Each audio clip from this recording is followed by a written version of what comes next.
আজকে কথা বলবো ম্যাথের যতগুলা অধ্যায় রয়েছে সবগুলা অধ্যায়ে আপনি কিভাবে নোট করে পড়বেন এবং খুব সহজে আপনি পরীক্ষার আগে কিভাবে রিভিশন দিয়ে যেতে পারবেন সে সম্পর্কে বিস্তারিত। আজকে একটা অধ্যায় নিয়েছি ট্রেন এবং গতিবেগে। এখানে কিন্তু মোটামুটি 50 থেকে 60টার মতো অঙ্ক রয়েছে। পরীক্ষার আগে আপনার 50 থেকে 60টা অঙ্ক যদি আপনি ধরে ধরে করতে যান তাহলে কিন্তু আপনার সময় মোটামুটি 2 থেকে 3 দিন লেগে যাবে। এত সময় আপনার পরীক্ষার আগে হবে না, যার কারণে আপনাকে নোট করে পড়তে হবে এবং কোন জিনিসগুলো বাদ দেবেন এবং কোন জিনিসগুলো পড়তে হবে সেটা কিন্তু ফাইন্ড আউট করা অনেক বেশি জরুরি। তো মেনলি যদি দেখাই, এখানে আমি কিভাবে নোট করেছি ফুল প্রসেস সামন থেকে যেই জিনিসটা আমার লিখে রাখা খুবই জরুরি, যেমন বিন্দু, খুঁটি এবং ল্যাম্পপোস্ট এবং বৈদ্যুতিক পিলার অতিক্রম করতে যায়, সেক্ষেত্রে হচ্ছে শুধু তার নিজের দৈর্ঘ্য অতিক্রম হবে। এই লেখাটা কিন্তু আমার যে কোনো ম্যাথ করার ক্ষেত্রে ভাষা বোঝা যেহেতু জরুরি, সেজন্য এই কথাটাকে আমি নোট করেছি এবং লিখে তারপরে কখন হচ্ছে ট্রেনের দৈর্ঘ্য থাকবে এবং কখন ট্রেনের দৈর্ঘ্যের সাথে প্ল্যাটফর্ম এবং রাস্তার দৈর্ঘ্য যোগ করতে হবে সেই সম্পর্কে ওখানে বিস্তারিত আমি লিখে রেখেছি। মানে এই জিনিসগুলো থাকলে আমার কিন্তু রাস্তার সাথে ট্রেনের দৈর্ঘ্য যোগ করতে হচ্ছে, আর এই জিনিসগুলো থাকলে শুধুমাত্র ট্রেনের দৈর্ঘ্য আমার নিলেই চলতেছে।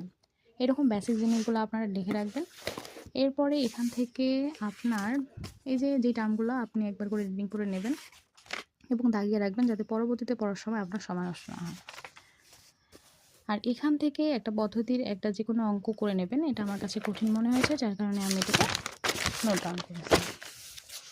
ঠিক এভাবেই আপনি নোট ডাউন করে নেবেন। যেটা আপনার কাছে নতুন মনে হবে, যেটা মনে হবে যে এই রুলসটা আপনার জানা নেই, করলে ভালো, পরীক্ষার আগে দেখে গেলে ভালো, সেটাই কিন্তু আপনি এখানে নোট ডাউন করবেন। এবং পরবর্তীতে যদি দেখি, এখান থেকে দেখেন আমার আর কোনো অঙ্ক করতে হচ্ছে না। এখান থেকে এই দুটা ম্যাথ করলেই আমার এখানে মোটামুটি 11টা ম্যাথের কাজ শেষ।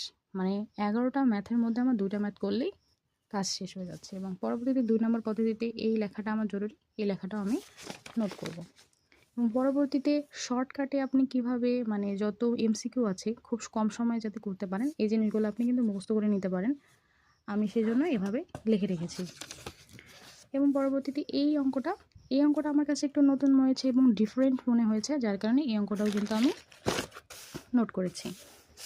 ঠিক এভাবেই আপনি ফুল অধ্যায়টা মাত্র 3 পেজে শেষ করে দিতে পারেন। এখানে আমার এই কয়টা ম্যাথ আমি পরীক্ষার আগে রিভিশন খুব সহজেই দিতে পারবো।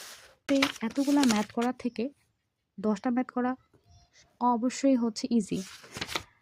এভাবে আপনারা চাইলে নোট করে করে পড়তে পারেন। দেখি কোন কোন ম্যাথগুলো দাগিয়ে রেখেছি, এই ম্যাথগুলো করলে কিন্তু আমার হয়ে যাচ্ছে। এখানে কিন্তু দেখেন আমার বাকি ম্যাথগুলো করতে হচ্ছে না, এই দুটো করে ম্যাথ